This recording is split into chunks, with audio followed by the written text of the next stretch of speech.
Dongeng Sophie, si Tupai, dan Puisi Sempurna. Kebiasaan nomor 6 dari seri 7 kebiasaan anak bahagia.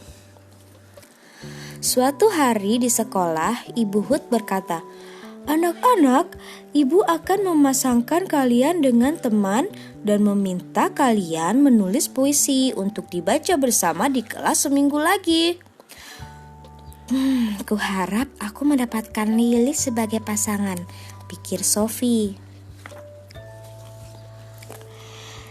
Lily, kau berpasangan dengan Pocky. Ellie, kau akan bekerja sama dengan Sammy. Sedangkan Gup akan berpasangan dengan Jumper. Sophie, kau berpasangan dengan Biff ya, kata Ibu Hud. Sophie nyaris tidak percaya. Ia tidak ingin berpasangan dengan Biff. Biff jahat dan menakutkan. Iya, Bu. Biff ini binatang apa ya, Hur? Gak tahu. Binatang undur-undur ya? Apa ya ini Biff?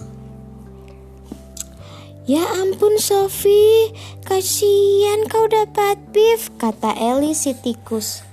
Iya, kasihan sekali. Jumper turut prihatin. Mungkin aku terpaksa menulisnya sendiri, kata Sophie. Hasilnya harus sempurna. Iya, Bu. Keesokan harinya, Ibu Hud memberi semua anak kesempatan bertemu pasangan masing-masing.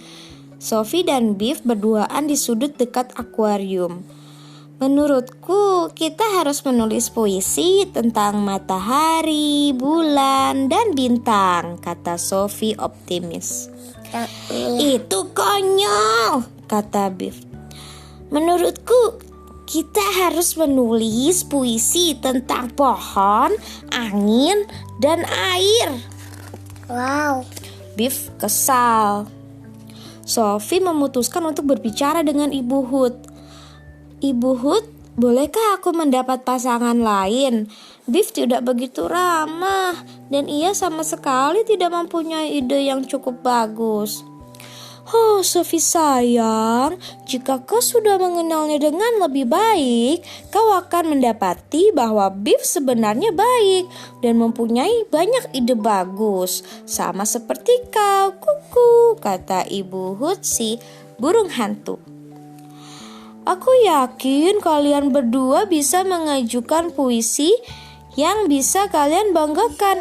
Kau cukup membuka mata, Sophie. Lalu Sophie setuju untuk mencobanya.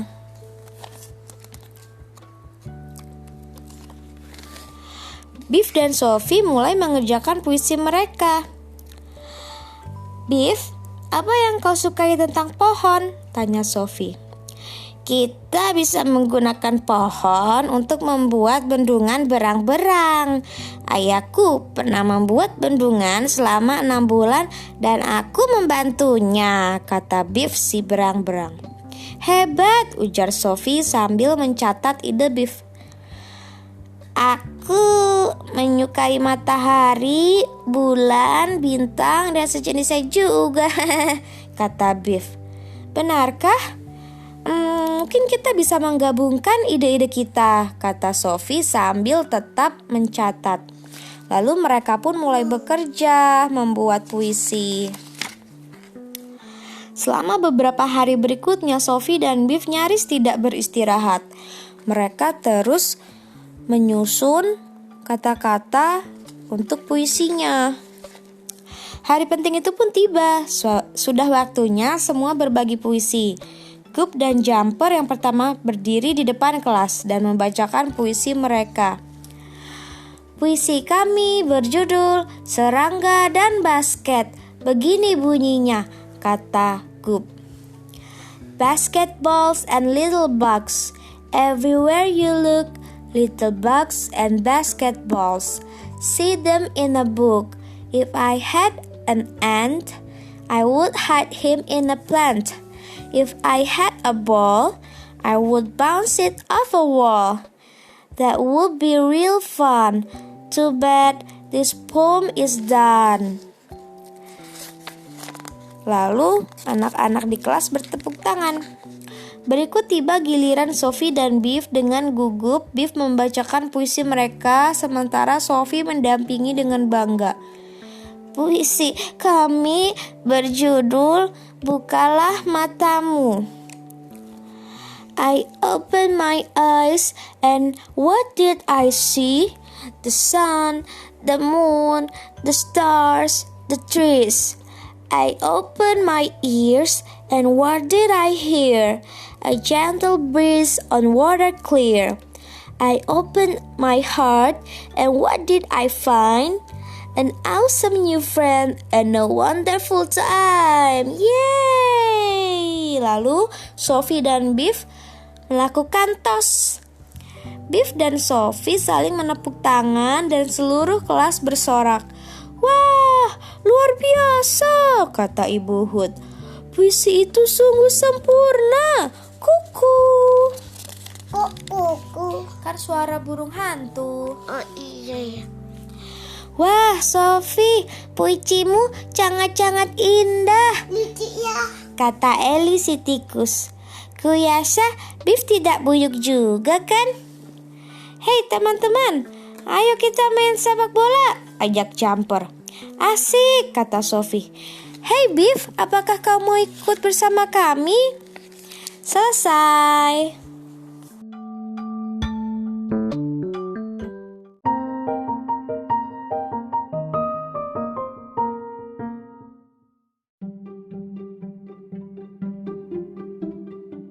Nah, dari dongeng Sophie ini pesan yang bisa kita ambil adalah jika kita bisa memaklumi orang lain dan bisa bekerja sama bersatu untuk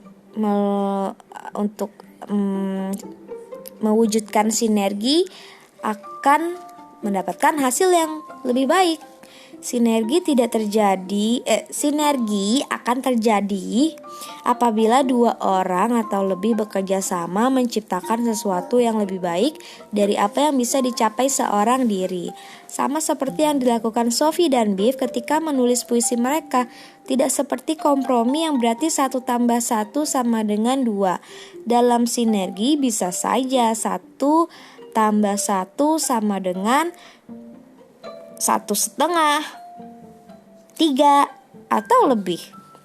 Bukan lagi caramu atau caraku, melainkan cara yang lebih baik atau lebih bermutu. Para ahli bangunan tahu betul tentang hal ini. Mereka tahu bahwa sebatang balok ukuran 5 x 10 cm mampu menopang beban sekitar 273 kilo. Tetapi 2 balok yang dipaku menjadi 1 mampu menopang tidak saja 546 kilo yang kita perkirakan, tetapi ternyata bila kayu balok dipaku bisa menopang berat 2195 kilo. Begitu pula halnya dengan kita. Kita bisa mencapai jauh lebih baik daripada kalau mengerjakannya seorang diri. Yang jelas kita semua berbeda dalam begitu banyak hal dan sungguh mengagumkan. Seperti yang dikatakan Dr. Seuss, ada orang yang gesit dan ada pula yang lambat. Ada yang jangkung, ada yang pendek. Tidak ada yang sama dengan yang lain. Jangan bertanya mengapa kepada kami, tanyakan saja kepada ibumu, karena tidak ada yang bisa menjawabnya. Jika kita bisa belajar menghargai perbedaan dan menganggapnya sebagai keuntungan, bukan malah takut serta menganggapnya sebagai rintangan, kita akan mampu mencapai jauh lebih banyak di rumah dan di tempat kerja, dalam hidup perkawinan dan persahabatan kita, atau dimanapun hidup ini membawa kita. Dalam kisah ini, tunjukkan bagaimana Sophie dan teman-temannya menghakimi Biff tanpa mengenalnya dari dekat. Mereka menyangka Biff jahat dan menakutkan, padahal ia sebenarnya hanya berbeda. Namun begitu Sophie membuka mata dan mengenal Biff dengan baik serta menghargai kelebihannya, begitu pula halnya dengan Biff terhadap Sophie, terjadilah hal-hal yang baik. Jadi bila lain kali ada yang tidak sependapat dengan kita, katakan saja, "Bagus, saya senang Anda melihatnya dari sudut pandang lain." Oke, sampai jumpa di dongeng berikutnya. Assalamualaikum.